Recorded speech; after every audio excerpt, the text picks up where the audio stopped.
Dan Campbell and Ben Johnson worked together great for the first 3 years with the Detroit Lions, making the playoffs each of the last 3 years. However, when Ben Johnson took the opportunity to go to the Bears, the Lions did not recover well.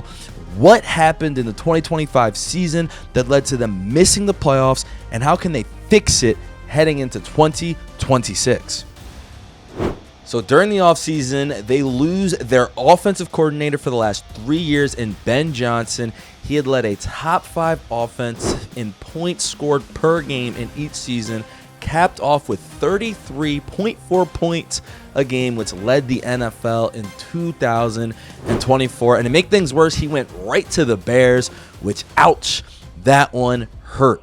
They do hire offensive coordinator. Well, he wasn't offensive coordinator yet, but John Morton, who was actually the Denver Broncos passing game coordinator from 2023 and 2024. And John Morton, I mean, give him a little credit there. I mean, Russell Wilson, 26 touchdowns, 8 picks. It's kind of what Russell Wilson does, as bad as it looks, and Sean Payton hated it.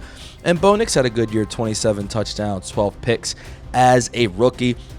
Morton had only been an offensive coordinator one time in 2017 with the Jets, and he got to watch Josh McCown out there slinging it. 18 touchdowns, 9 picks, and they ended up 23rd in the league in points scored. But, it's the Jets. I mean, the Lions have much more talent than the Jets, and anyone can get it together once they leave New York. To start off the season, it looked like the Lions were just the same old Lions, even with John Morton here. Didn't miss a beat. They had 52 against the Bears one week, and they had over 34 points in 4 of those first 7 games to get to a 5-2 record. However, they had a bye week. Maybe things got weird, and then suddenly, right after, they lose to the Vikings in a game that would really change the meme-averse and kind of the world, as we saw J.J. McCarthy locked in, and the Lions. Dan Campbell said that was so bad that he took over play calling. You saw him with the headset on against the Commanders, and they snapped. But his attention was clearly lost, and in some big games they did fold, only scoring 9 points, for instance, against the Eagles. And you could see the concentration leave the rest of the team, and they lost 6 of their last 10 games to slow down towards the end of the season, reach 9-8, and miss the playoffs for the first time in 3 years.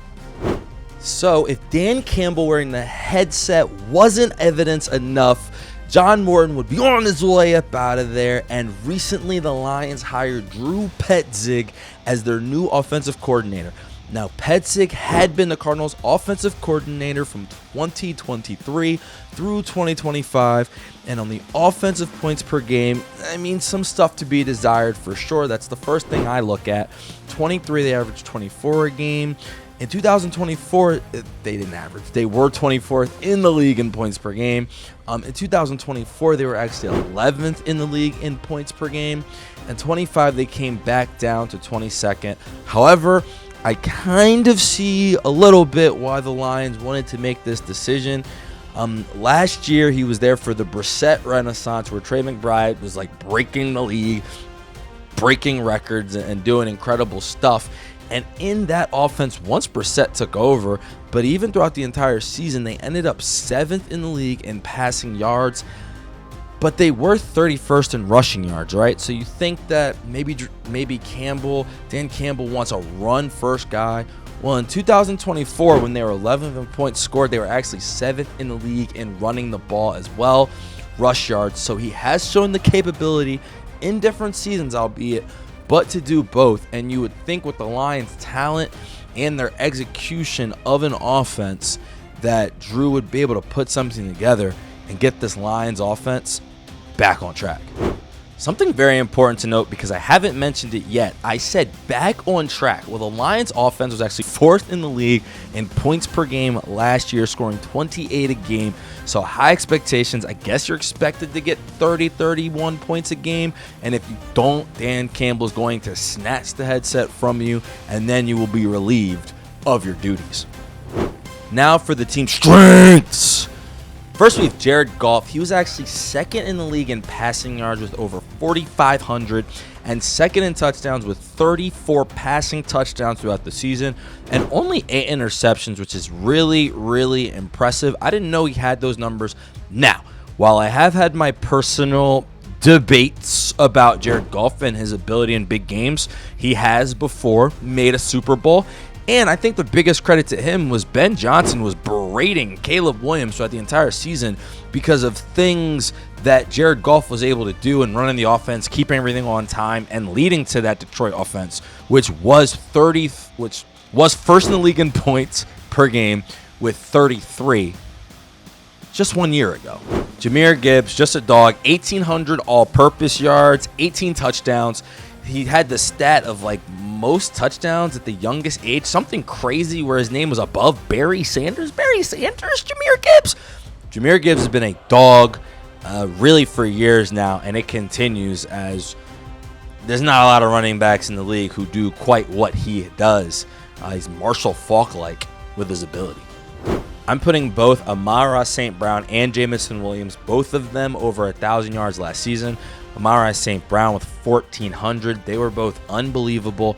And I just remember one game when Amon-Ra left, I believe it was Thanksgiving, and Jameson Williams took over the entire game. And there would be games, obviously, when Amon-Ra would come up big like that Cowboys game. But both those guys, completely explosive weapons out there, and they definitely have one of the best duos in the NFL. You could argue that in 2024 they still might go to and maybe even win the Super Bowl if Aiden Hutchinson had been there and didn't leave.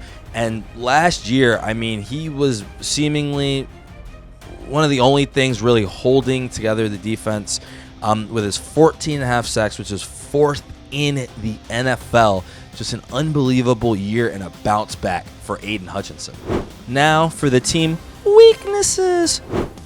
Whatever's going on with their defensive backfield every season getting hurt at the most critical time, I mean, that is definitely their biggest weakness. Anytime you watch them in a big game, they're now down to their 4th or 5th string cornerback, and then that guy goes out, and then it's a practice squad guy who's never played, but if they have a guy, and then you hear the quote like, oh, they just have 2 guys for this game, so neither one of these guys can get hurt. And sometimes they ball out, sometimes they don't. They're 19th in the league in stopping the pass a lot because of that, and it hurts them in really, really big games.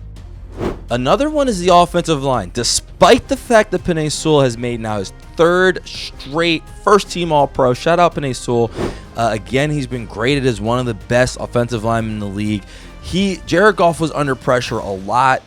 They were sacked. They were 18th in sacks allowed throughout the season. And to make things worse, it always looks really bad when Jared Goff is under pressure in these games because he can't escape it. And their offensive line, specifically on the interior, was just beat up all season. They tried to sign Frank Ragnow back, and they couldn't do that because he didn't pass his physical, which is something that they were definitely hoping for on that interior. And their offensive line, you kind of saw with Montgomery not being as explosive down the middle. That interior was really, really a problem for them all year. So some of the decisions the Lions have to make involve DJ Reader, their defensive tackle, who last year made $11 million throughout the season, and Alex Anzalone, who made $6.2 million. So those are going to be interesting decisions. However, they do have to work around the cap because they have negative money. The monopoly people are coming, and the Lions have negative $7 million in cap space. So what should they do? And all right, so looking at their cap, obviously what you're not going to do is move off of Jared Goff. He's making $69 million against the cap. Now, again, you can restructure, and we'll talk about that as that starts happening, but maybe you could move the money to a different date.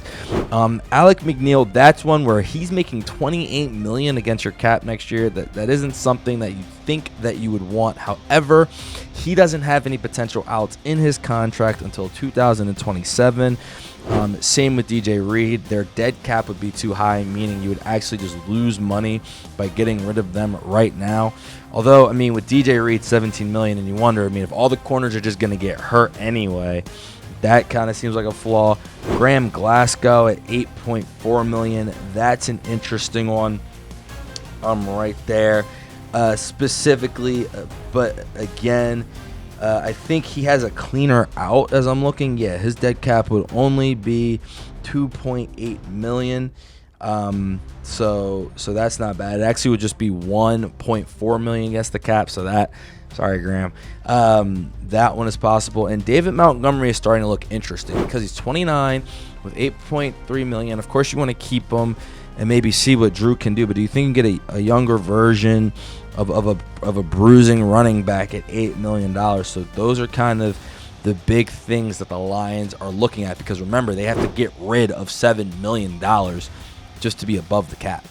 So I think clearly for the Lions, the biggest things they need to do this offseason, other than that money stuff, is they got to figure out this training staff situation and what is going on with their defensive backs and why can those guys never stay healthy. It is the single thing that cripples them pretty much every season, and it's weird because Amara dealt with some injuries this season.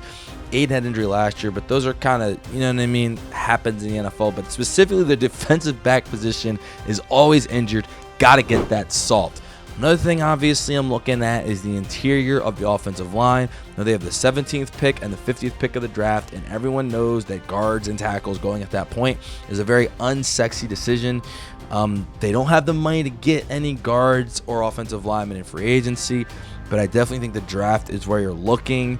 I'm trying to think, and I still would say their skill positions are for the most part good. Maybe, again, I didn't even mention this, Jack Campbell as well. He also was an all-pro linebacker, all-pro second team. So linebacker position strong, DN's good. Muhammad had 11 sacks. We already talked about Hutchinson. And D-backs, I think they keep trying to fix it, and they just keep getting hurt all the time. So maybe you try to go there again. You still clearly need it. But other than that, the roster looks good. It's just about seeing what Drew Pedzic could do offensively with them, and if they can go back to being one of the premier teams in the NFC. Thank you guys so much for watching, and I'm excited for our future schedule. First off, we're going to be doing other free agency off-season looks at teams just like this. After that, we're going to do some draft combine. Excited to look at the young prospects in the league. And then the offseason, Lumia NFL will not stop. We are going to have Super Bowl looks, viewing some of the best moments in the big game. And we're going to have frequently asked questions where we put it out to you guys. If you have a frequently asked question, go in the comments and type up FAQ. Excited to be with you guys all NFL offseason, and catch you on the flip side.